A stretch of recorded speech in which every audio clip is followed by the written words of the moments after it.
Радик менә синең барлыкка килүеңнән ниндидер бер феномен дип әйтәләр бит инде. Менә без әйтәйдек, яшьләр музыканы бик яратмый дип әйтәйдек инде. Татар музыкасын, башкорт музыкасын бәлки теге читләшеп, чит ил музыкасына китеп баралар иде. Сез менә ничек уйлыйсыз менә сезнең үзегезнең менә шундый уңышның сәбәбе, сире нәрсәдә? Сире, мен ойлауымша мында біздің заманша жырлар, мына әлеге вот, әлі мен нендей стильде кетіп барам. Нешеп яшьләрді біз өзімізге шой деп тарта алдық енді. Өзіміздің жырларына тыңлата алдық. Чөнки мен біздің командамна эшләгән жырлар, ул әлеге замандагыча стильдер инде. Мен гелдә әйтәләр, Радик, бұны аңламаслар біздің, олар аңламай, бұндай жыр бізге керекмей, бізге әдәгіз баян, қурай, мұң юғалмасын. Мен ойлаймынша, мына бит халық күнде иште рус радиоларын, көп телевизор қарай, Муз ТВ-лар өтінде, андай гелдә яңартылған аранжировкалар, гелдә яңы стильдер. Мына енді татар башкорт эстрадасында ул етешмәерәк мен уйлавымча. Һәм инде без просто куркмаенча ошондый трэп стилен эшләйбез, куркмаенча дип хаус стилен эшләйбез. Миңа күп әйттеләр, тагын да әйтәм. Булдай бармай. Мен әйтәм, яра, бармаса үземнең тыңлаучылар булыр әле. Һәм инде Аллага шөкер, мине аңлаганлар, ишеттеләр. Һәм Аллага шөкер, кешеләр концертта бергәләп bir dulqında yüzü varabız. Ничектер шулай. Менә монда кирип китү, менә кайчан сез сиздегез халыкка шушының кирәк икәнен? Татарстангамы? Беренчедән мин эстрадага беренче көн түгел. Уже 12 ел эшлим, аранжировкалар, шулай дип җырлар язып. Элегрәк мин зур артистларга, мына Резван Хакимовларга, үзебезнең Башкортстандагы артистларга гел аранжировкалар эшләп, улар белән концертта йөреп, синтезаторда уйнап бит инде үзем йырламай торганым, просто улар белән бергә йөри торганым. Һәм инде ул вакытта мин шул безнең моңды, безнең эстраданы русча әйткәндә изучать та башладым. Уже 12 ел электән башлап. Һәм мына бүгенге көнгә тиклем көндә музыка, шуны әйткәндә музыкасыз яши дә алмыйм, наверное. Чөнки йокларга ятам музыка белән, уянам музыка белән. Менә инде Мәскәүгә адактан, юк. Шулай дип гастрольләрдә йөреп, синтезаторларда уйнап, помогать дип йөреп инде. Азактан мин уйладым, давай мин үзем җырлап карыйм. Шуңа инде үземә молодежный стильдә җырлар яза башладым. Жырлайм уже 2-3 ел үттеләр, дип уйлыйм. Так, мондан әнә кирәк булыр бер моңлы улларның күңеленә җитәрлек җырлар. Һәм шунда инде мин җайлап шундай ашкына гомер самарак җырлар яза башладым. Еламай арсыма.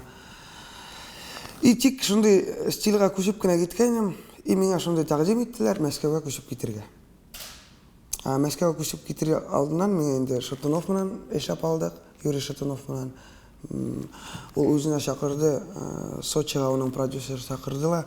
Радик, будешь с нами работать? Я говорю, минем күз аптырадым идем, Шатунов чакырды үзе өенә.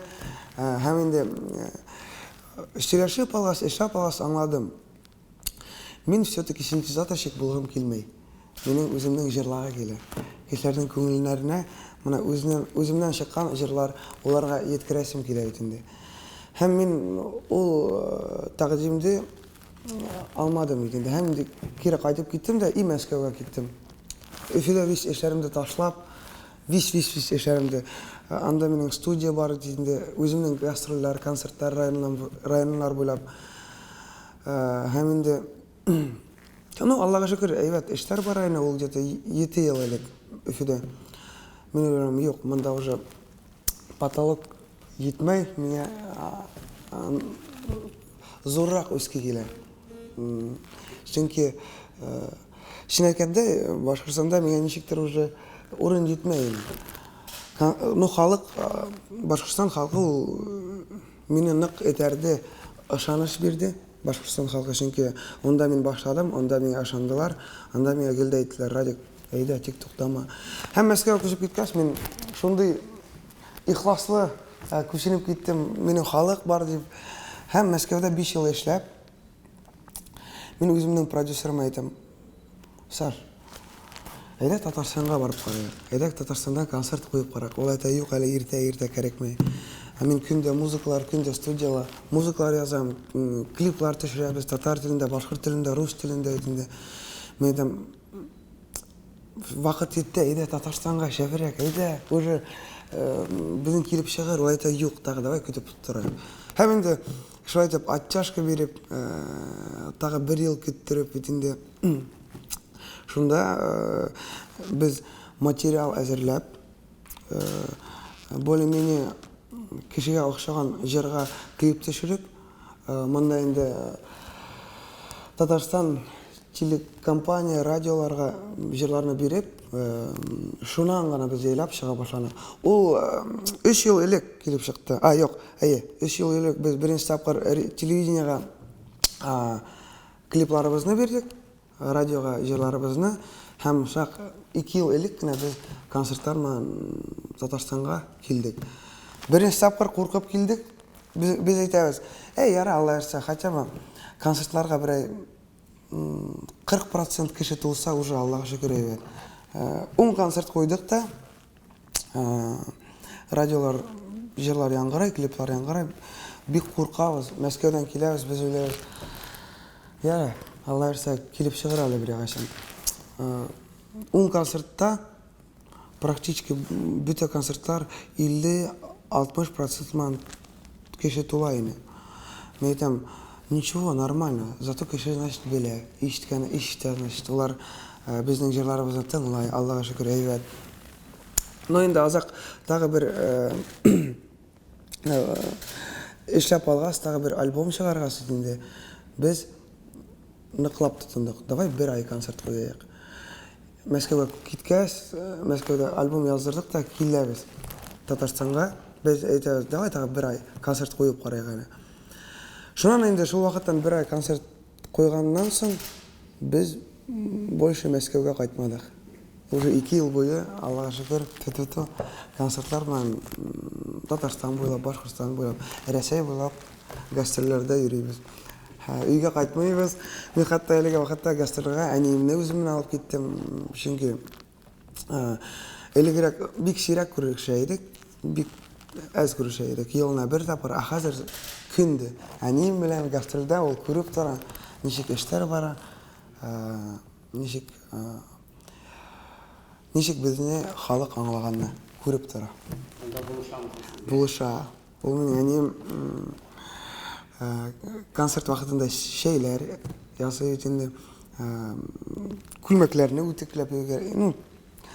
Чөнки командалар чынлап та безнең бик күп кеше, 14 кеше, һәм инде һәрбер кешенең үз эше.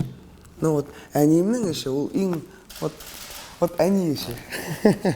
Менә ничек безне бәләкәйдән бирле әниләр үстерә, карап, ашатып, киемләр юып. Вот оның роле безнең гастрольләрдә шулай ук. Оның роле әни роле. Безнең командада 12-14 кеше булгачта, ул барлык безнең командага әни, бер әни. Уларны ашата барсында улы дип күрә. Шуның өчен мама гырый, ул минең многодетный әни. Шулайрак. Нәфисә Зайнулловна, һәм ул Оңа Инстаграмда ачып җибәрдек. Ул гелдә Инстаграмда. Ул хәзер эшен әйткәндә яшәргәндән яшәрә, көндән-көн яшәрә. Инстаграмда утыра ит ул. Минем өчен ул кызык, потому что аптырата инде. Әниләр Инстаграмда селфилар шунда. Ул бездән калышмый. Радик, менә ничек уйлыйсыз, бар бит инде хәзердә шушы яңа заманча стильдә җырлап караган җырчылар юк түгел дип әйтмибез. Әлбәттә. Аларның бик сирәк генә ниндидер популярлыкка ирешә, күбесе хәтта ниндидер кечкенә генә бер коллективлар өчен җырлап китүдән узып китә алмый. Менә сәбәбе нәрсәдә? Менә сез шундый зор масштабка жырлап кете алдыңыз? Көп тамашачы жия алдыңыз? Мен өзім бик көп жырчыларны білем. Модный стильде эшләгән Татарстанда көп артистларны. Ничек әйтергә икән? Ну, бик көп артистлар арабызда бар, мына 1-2-3 җыр эшләләр дә, улар югалалар. Уларны аңлап була. Эшләгәч, эшләргә кирәк. Мына мин әйтеп торам, мына әлеге вакытка килеп җитер өчен мин 12 ел буе эшләдем. 12 ел буе мондый стильне эшләп карадым, мондый шуннан тыңлап карадым. Халыкка нинди җыр килешә, уларга нинди җыр ныграк ошый, уларга нинди тематика. 12 ел буена biz шуны прорабатывать итеп, моны әле генә без аңлай башладык. Ничек халыкның күңеленә җырлар үткәрергә. Моны әлеге яшь җырчылар, минем уйлавымча, кемләрнең әз җырлары әлбәттә эшләргә кирәк. Мин күп ишеткәнем бар. Үзем торалар да, Радикның әти-әнисе бай, миллионерлар, уларның весь проплачено. Мин күп ишеткән бар һәм кызык булып китә. Хәтта мин үзем ябай авыл малай, үзем шунда инде тигендә монда акча җыеп эшләгән кеше инде. Хәтта бутылкаларда әйтеп йөргән бар. Грузчик булып эшләгән бар эфирдә. Һәм кеше әйтсә инде, был бай малай. Значит, улай уйлар. Но һәм күп яшьләр әлеге вакытта әйтәләр, минең аранжировкага акча җитми. Минең киемгә акча җитми, тигендә акча җитми. Әлбәттә аңлап торам, бу күп акча тора инде. Хәзерге вакытта аранжировкалар ул чынлап та обычный гаиләне андый акча җиткереп булмай, потому что кешенең зарплата гына шулай. Монда аранжировка без зарплатага китә. Но мин уйлавымча, ул вакытта шулай ук яшьләргә эшләп алырга кирәк. Мин просто үзем утырдым да, компьютер сатып алдым да, һәм шул хәтлем җырларга килә иде. Шул хәтлем кешене бейткә килә иде. Көне-төне, хәтта мәктәпкә йөрмәй, мин көндә музыка эшләп утырам. Әлбәттә, без кредитка гына компьютер алдык. Аны күпләр белә инде, наверное. Һәм ул кредитны түләп үтеп, ул компьютер минем өчен 6 ел эшләде. 6 ел буе мин үзем альбомлар эшләдем, җырлар яздым. Әйткем килә, менә ошондый бүгенге көнгә тиклем җитер өчен мин 12 ел буе эшләдем һәм просто бик күп эшләдем. Әз йокларга тырышам, әллә әйтәм, моны көнне 24 сәгать булуы ул йетми. Хәтта 8 сәгать булса бик әйбәт булыр, потому что мен әйтәм, йокларга вакыт ял. Моны мин лучше 2 сәгать йоклайм, но шул хәтлем ял. Йокларга 10 сәгать, 8 сәгать, минем уйлавымча, ул 4 сәгатьне столько эш эшләп була. Һәм минең совет әз йокларга, күп эшләргә һәм тырышырга әлбәттә. Кешене ишетергә кирәк, халыкны ишетергә кирәк, уларга нинди җырлар кирәк, уларга нинди стиль кирәк, потому что гел генә кешегә рәхәт булып яшәмәйләр бит улар. Кешенең күп кайгысы бар. Менә минең хәлдә лә, конечно, бик күп кайгылар булса, җырлар язуым ул үземнән үткән җырлар килеп чыга. Потому что мин аңлап торам, менә шул һәрбер кеше шул проблема аша үтте. Һәрбер кешеләрне югалта, кемдер кеше туа, кемдер ярата. Шуның өчен ничек күңелдән үткәреп җырларга һәм тырышырга, һәм самое главное әз йокларга. Әз йокларга.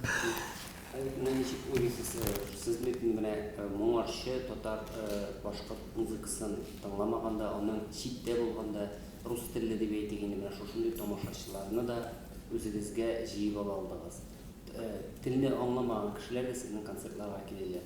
Менә шул яктан караганда, менә сез ничек уйлыйсыз, шушы яктан телне саклау якыннан менә җырның, шушы заманча җырлаучы җырчыларның ролен димәк, безнең телебезне саклау ягында.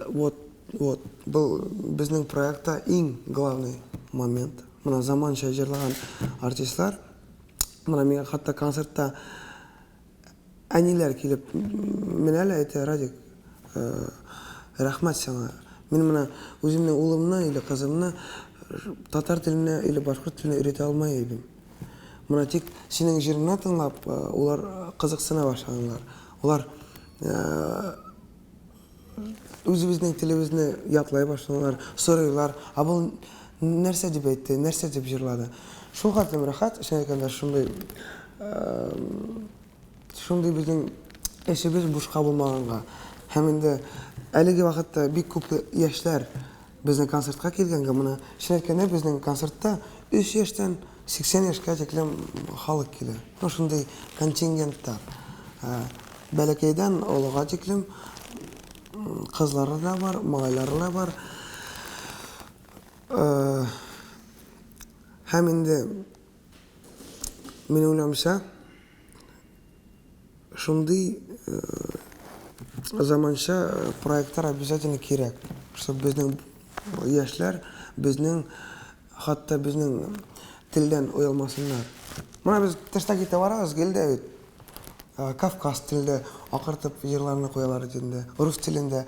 Аничә безнең телдә шулай дип яңгыратып, бит урамга яңгыратып җырлар куя алмайлар. Мин уйлыймча, кайбер яшьләр уялып китә. Стильдән, телдән түгел, стильдән. Һәм без шул стильдә эшләбез, чтоб мына рус эстрадасынан айырмасы булмасын. Мына рус кешесе куйсын, рус телен или Америка җырын куйдылар, тыңланлар, и хатта татар теле китте, чтоб аңлаймай да калсыннар, что был европейский музыка дип тыңласыннар.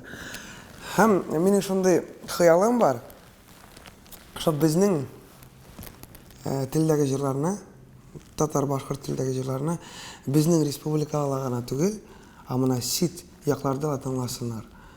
Мин уйлыймча, уны эшләп була.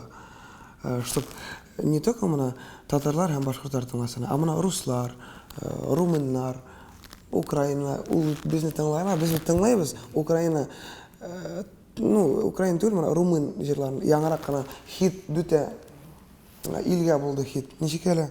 Оп, Эраина, оп, Эраина, оп. Бұл җырны барсы да белә. Телене беркем дә белми. Шуның өчен мин уйлыйм, безнең телдә җырларны шулай ук чит илдә дә тыңлайлар. Тик уның өчен тырышырга кирәк, һәм инде әлбәттә моны стильный музыка эшләргә кирәк. И самое главное, ул качество булырга тиеш. Мин уйлыймча, безнең эстрадага җитми качество дигән нәрсә. Ул качество аранжировка, качество сведения, мастеринг. Ул бер җыр яздыру өчен ул шәйкәндә шундый зур эш. Не просто моны бер көн кичен утырдың, яздың, чыгардың, радиога бирдең, алай булмай. Җырны яздырыр өчен ул бик зур труд. Менә ул как өй төзисең, фундаменттан башлайың. Ул каты, фундамент әйбәт булырга тиеш. Ничек кичен эшләйсең, азак косметический ремонт. Шулай ук ул җыр, менә вроде 3 минутлык җыр, но аның эше бик зур. Азактан клип, костюм, ул читтән может караганда ул легко эшләнгән хисаплары. Но шуның өчен минем шундый зур хыялым, безнең җырларны чит якларда, чит илдә тыңласыннар. Һәм инде безнең яшьләр безнең телдән оялмасыннар. Монда синең псевдоним алуың нинди дә булса уйныймы, ни өчен? Әлбәттә. Ни өчен? Чөнки мына ул как раз таки шундый әлеге әйтеп киткән чит илдә мына Радик Юльякшин булһа. Мына бер инде американский Радик Юльякшин. Ул как китайская фамилия или саже. Хотя мәгънәсе матур, мәгънә Радик Юльякшин. Ул безнең республикала ул әйбәт ишетелә, колакка ята. Но чит якларда ул кыенрак була. Һәм менә без уйланык, бәлки бер рус исемен алырга микән дип азак уйлыйбыз, юк. Бер европезированный исем булырга тиеш. Элвин Грей. Уны һәрбер кеше әйтә ала.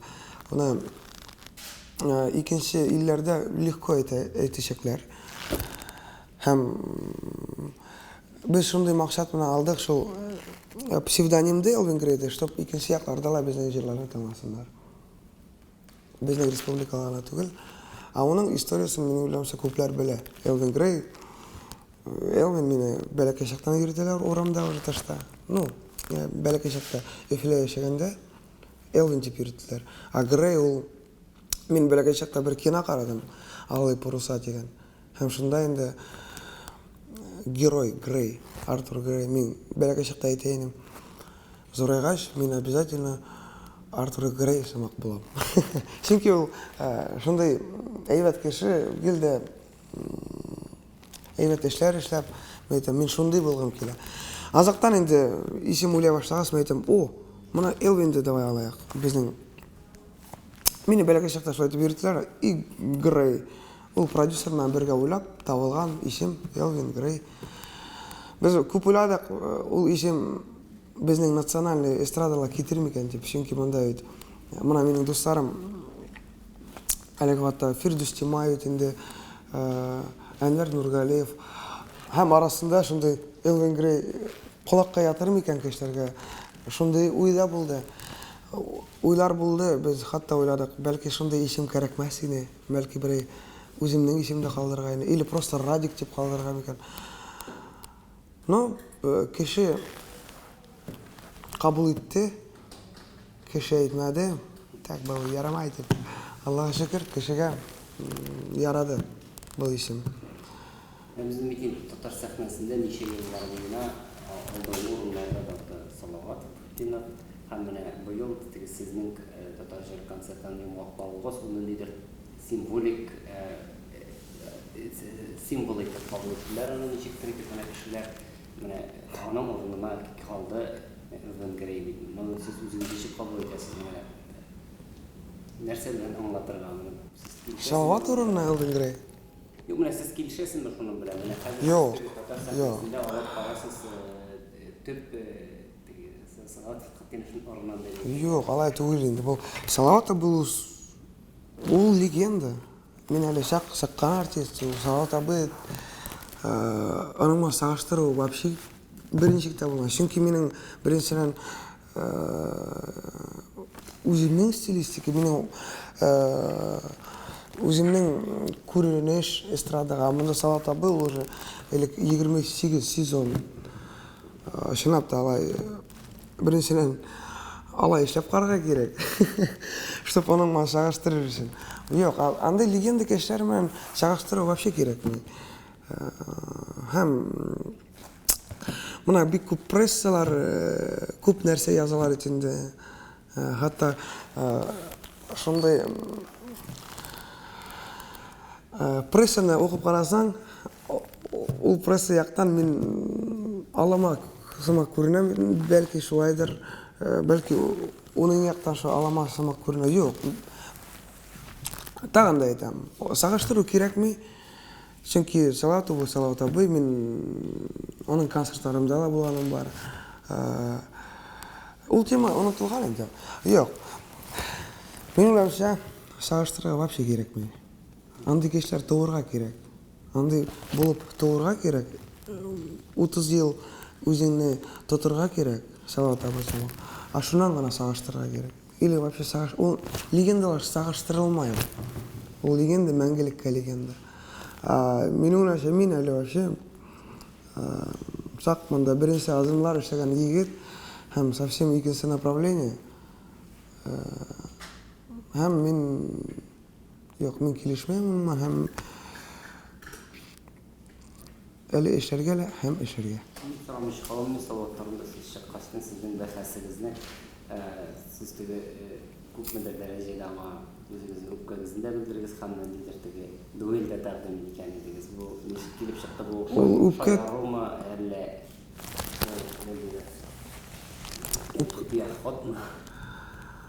үпкә юк инде, нинди үпкә? Үпкәләр. Юк, шуны әйтәм, мин Салават абыйны бик тә рус әйткәндә уважаю. Тагын да әйтәм, аның концертларында да булганым бар. Уның күп артистларыман, музыкантларыман бик аралашып торам. Анда Илфат баянист, оның маған Өфеле инде көп эшләп, Азакул Салат абайның командасын айнып китте. Шуның өчен Мәскәүдә Салат абайның концерты булганда мин с удовольствием карап утырдым. Чөнки Мәскәүдә безнең шундай Мәскәүдә инде минем круг ул русча круг булды бит инде. Аманда үзебезнең моң җитмәде. Мин концертына барып карап, моңланып, рәхәтләнеп ял итеп кайттым. Инде менә әлеге вакытта шундый шум күтәргәннәр өчен. Стадионнар булачак, концертлар булачак. Böyle olacak mı? Концертлар булачак стадионда. Алла ярса. Дуэль түгел. Kabul ettin mi mesela şarkılarını? Юк, мин юк, анан ябап булмады. Ну, айткым килә, бул дуэль түгел, просто концерттар булачак. Анын жауап bulmadı. Юк. Андан соң siz bilesizmi mына өзегезнең дәреслекләргә кергәнегезне? Неге? Башкорт теле дәреслеге 4нче класс. Кичә генә күреп калдым. Бер кашында уйламагайным, шундый шу китапта булыр икән. Хәтта дәрестә шундый пример булыр дип бик шатмын. Шәкәндә нык шатмын. Чөнки менә балалар бит инде укыталар. 4нче сыйныф дип күрдем дә. Это круто. Башкасы сүз юк. Нык. Бер кашында уйлаган булмады, что китапта шулай дип язып чыгарлар. Не просто язып, а пример. Дәрестә укытырлар дип. Әйбәт. Рәхмәт. Татарстан тамашачысы белән Башкортстан тамашачысы аерыламы? Халык ул бар диләр, бер халык инде ул. Аерыла дип бер үк тел, бер үк моң, бер үк җырлар. Менә кичә генә пирамидалар концерт булды. Бейделәр, җырладылар, күңел ачтылар. Шулай ук менә 2 азна элек Өфөдә концерт булды. Шулай ук бейделәр, кычкырдылар, акырдылар һәм минем уйлавымча аеру юк, потому что бер үк моң, бер үк тел аңлашыла һәм җырлар да бер. Шуның өчен халык ул, Аллаһка шөкер, бер волнага һәм инде аерылу юк ул хәтлем. Минем уйлавымча. Sizne менә ике халыкта, татар халкы да, башкорт халкы да үзенчә итеп кабул итәсез. Анысы ничә әйтсәң круто.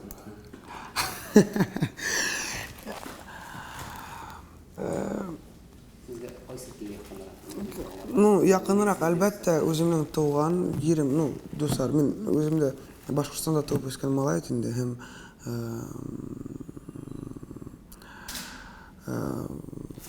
Башкортстанда туып үскән малай.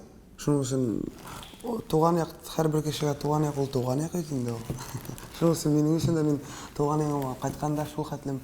Мин онда Өфөдә һәрбер урамын беләм, һәрбер йөрен вот шуны әйткәндә. Монда мин Татарстанда навигаторма йөрим. Потому что әле каланны өйрәнеп бетмәдем. Тик менә концертларда, Аллаһка шөкер, барсы да үзебезнеке. Кайда булсаң да, хоть Чувашияла, хоть Латвияламы, хоть Башкортстанда бөтә халык үзебезнеке. Менә мин үземне уйлайм. Ничек әйтергә, менә шундый сүз таба алмыйм. Певец, ничек әйтергә икән? Певец народа. Менә һәрбер минем Украин телендә лә җырлар бар. Әлеге вакытта без румын телендә җырлар язабыз. Хәзер румын телендә язсак, мин румын малайым. Бәлки вот Казахстан телендә әле менә планируем җырлар язарга. Казахстанда үзебезнеке кешеләр бик тәйбәт була. Но минем уйлавымча русча әйтәм.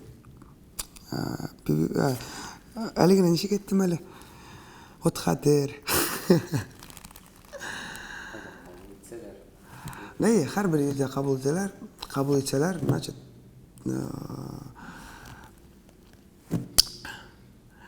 biz birge bit barımızda в общем.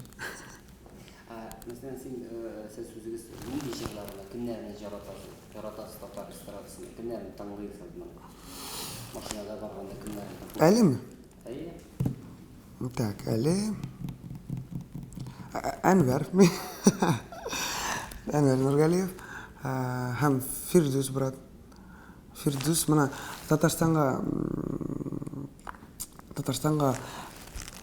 бірінші азамдар işlegende Firdus Тимай бик те ярдәм итте. Ул мине утыртып, мына Радик братишка ушулай бик аңлатып, шын айтам, ул бик шундай урок берди.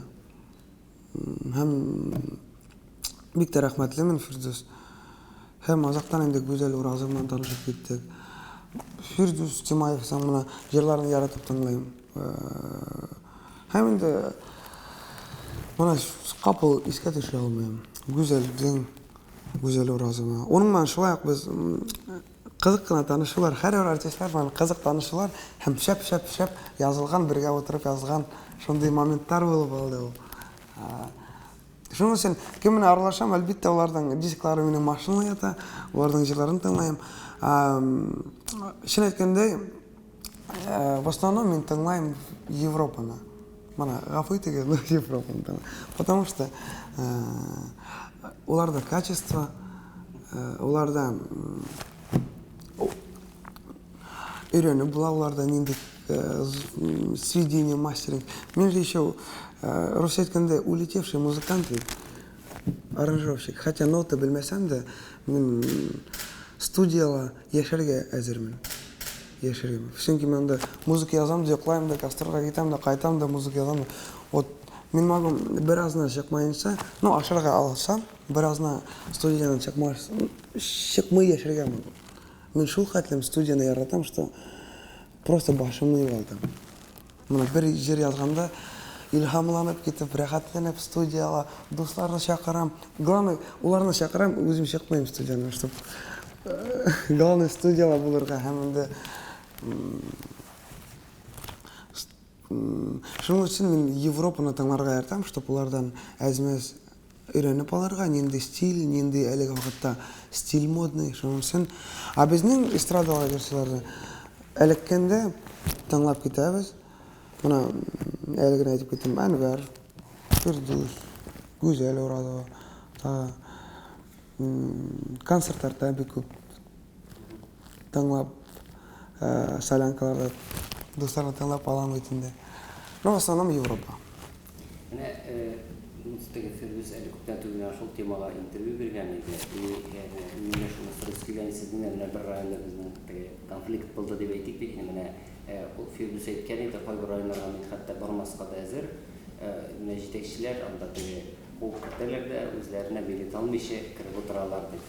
Менә нинди тәртибе нәрсә ошамый менә җитәкчеләрнең концертларына кабул итүче җитәкчеләр ягыннан, мәдәният хезмәткәрләре ягыннан сезгә ошамый торган факторлар бар. Менә мин язып чыгарган не турында да? Или аңлап җиткән. Менә мәсәлән, сезнең бүген Кукмара районында аңладым.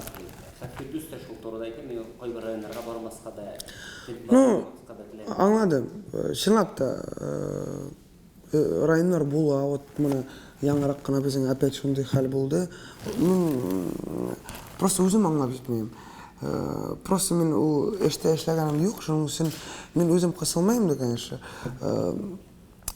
Административный эшләргә.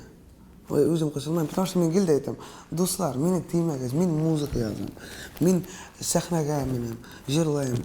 Но административный эшмә миңа килмәгез, пожалуйста, потому что һәр кешенең үз эше үзендә. Мин лучше музыка язам, рәхәтләнеп.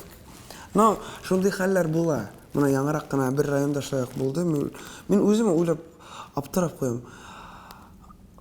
Шундый эштә утыралар, артистлар белән күрешәләр. Анда бит кирпич ташып йөрмәйсең, грузчик түгел. Анда особо кыенлык та юк инде. Просто договариваться етең да ешең. Ну юк, кайберде вот әлләнчә килеп чыга, что то ли русча әйткәндә жиры бесится, что ли, не знаю, вот аңламыйм. Ничек әйтергә? Но Аллага шөкер, мин административный эшләр белән булышмыйм. Мин музыка язам. Халыкка музыка язам, уларны бейтәм, уларның йөрәкләрен кытыклатып алам. Ну, иштелеп була, ишткен бар бик күп. Мына күп мараман беренче хәл булды шундай. Просто мужики 90-х, уларга еще автомат кулларына йетмей. Ну, нормально. Приземленно общаться. Мына вот самый әйбәт әйтем, ул кем булсаң да кеше бул. Вот бүте ергә килешеп тора. Кем булсаң да кеше бул. Син директор булдың дип хәзер так моны әйтмә, моны китмә, моны алып кит, ничә олай эшләргә ярамай. Барыр, кешене аңларга кирәк. Раз договорились бер условиягә, условияны үзгәртмәскә кирәк. Если үзгәртсәң, звонить дип әйтергә кирәк. Ну, это просто, это монда ничего сверх такого нету. Алак бәлки шундый высказываниелар әйтсәң, кеше әйтергә булыр. Был обнаглел. Юк, минем самое главное әйтәм, кем булсаң да кеше бул. Вот мәңгелек цитатамы, мәңгелек әйтем. Бүте урыннарга. Главное, или аңламаса уларны алырга кирәк. Тем более бұл культура эше, это культура. Мына беренчедән культурный кеше булырга кирәк. Икенчедән культура, ул значит, минем уйлавымча, ябай, добрый кеше булырга кирәк. Шулай түгел шул. Еш күренеш мал. Еш күренеш түгел, но араларында бар. Бар, чынлап та бар. Безнең бер республикала бик күп районнар, анда 50-60 һәрбер районда. Но алар арасында 1-2 точно була. Монда да бар, Татарстанда да була, Башкортстанда да була. Һәрбер яктарда да була. Ул минем уйлавымча ул нормально, просто шуңа нормально карарга кирәк. Була торган хәл. Һәрбер эштә лә бер нинди шундый непонятный эшләр килеп чыга. Ул нормально. Популяр кешенең аны теге шәхси тормышын теге тикшерү, сез өйләнгәнсездер, өйләнмәсездер, теге әлләнчә кешегә өйләндереп бетерделәр. Да. Шулай да теге нигә сорауны бирми теге. Өйләндеңме? Өйләнәсең. Өйләнеп торганда әлбәттә уйлайбыз. Уйлайм, то есть уйлайбыз. Кем менә уйлайбыз да? Юк, уйлайм, әлбәттә, пландар корам, балалар, азак кемнедер өйрәтергә кирәк бит. Тормышка. Мына ул вакыт килеп итеп бара ахыры, потому что балалар күрсәм шул хәтлем берәй дөрес эшләмәсә, уларны барып өйрәткә килә менә. Улай түгел, булай эшләсәң әйбәт булыр. Вот шундый эшендә ни бар, хәтта балаларга әйткә килә. Әлбәттә пландар бар. Гаилә корырга, балалар эшләргә һәм яшәргә. Нормально кеше сымак яшәргә. Ну, кайчан килеп чыгар, онысын давайте без оны тормыш күрсәтер. Кайчан килеп чыгар, шуннан килеп чыгар. Башы йөрәктән белеп булмай. Дөрк мин иртәгә беләкем нык итәргә атырам. Планда бармасам. Пландар әлбәттә бар. Юк, шашып кергән кыз бармы? Иң мөһим сорау. Мине кыз ул музыка. Дусан, вот аңлап карагыз. Мине, наверное, бер кыз да не вытерпит, потому что мин тагын да әйтәм, күн-түне музыка, күн-түне, вот күн-түне. Вот аны күрергә кирәк, аны әйтеп булмай сүзләр менә, аны чынлап та күрергә кирәк. Мин студия тип башым китә. Шул хәтле мин еще азак гастрольләр. Вот күндә гастрольләр, күндә студия, кайсы арада кыз. Просто музыканы кочаклайсың да йокларга ятам башы. Музыкалар, музыкаман уянасың, музыкаман душка барасың. Кызлар вдохновляет. Кызлар булмаса, музыкалар булмас иде. Хәзер тагын бер әйтеп стиль менә хәзрәтләр бит җырчыларга җырчының моңы булырга тиеш дип әйтәләр. Башка. Әлбәттә, дөрес. Сездән дә шуны көтмиләрме менә? Моң. Шик-шикән ул менә баянда, анда җырга тиеш ашпазарны дигән нәҗә булган. Ну, пландар бар инде. Мин үзем курайда уйныйм. Курай түгәрәген бөттем итендә. Пландар бар берәй борынгы халык җырын әзгенә стилизованный эшләп, но ул шундый ук темпта, шундый ук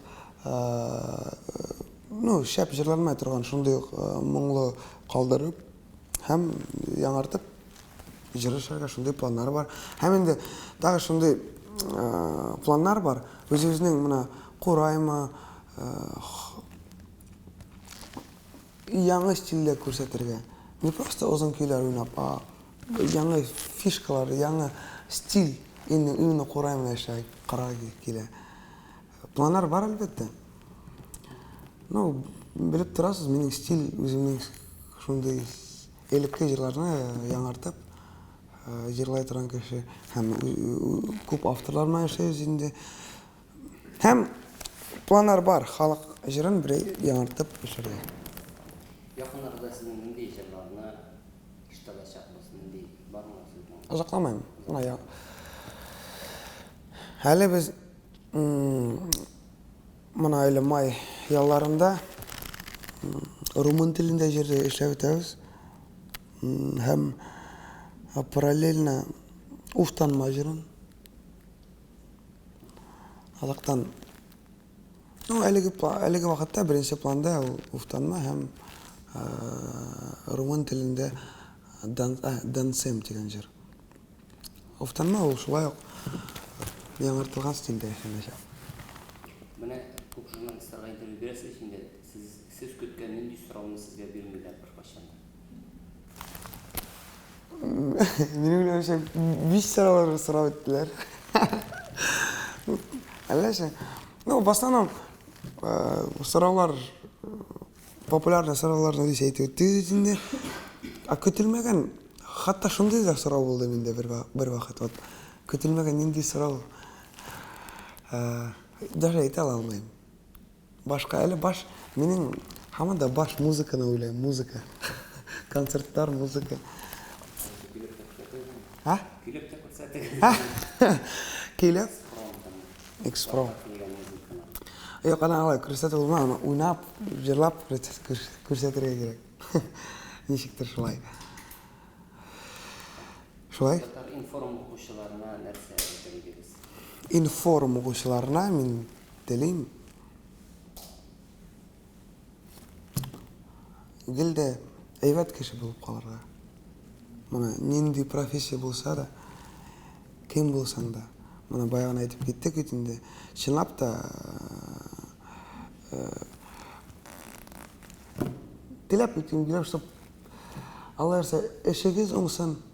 Эш уңыр өчен күп эшләргә кирәк әлбәттә, тырышырга кирәк. Һәм инде зур кеше булып киткәндә әйбәт кеше булып каласыз. Һәм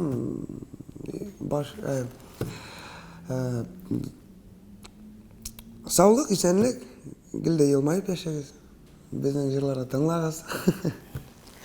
Һәм авырмагыз. Сезнең белән Элвин Гәрәй, как сказал бы Фирдус Кемай. Аяк ул миңа әйтә, Иван Грей. О, Иван Грей, сәлам. Рәхмәт. Рәхмәт чакырганыгыз өчен, рәхмәт бергә булганыгыз өчен. Бик тә уютный атмосфера. Давно кирип карарга планнар бар иде, үзегез чакыргансыз, рәхмәт. Лайк, репост.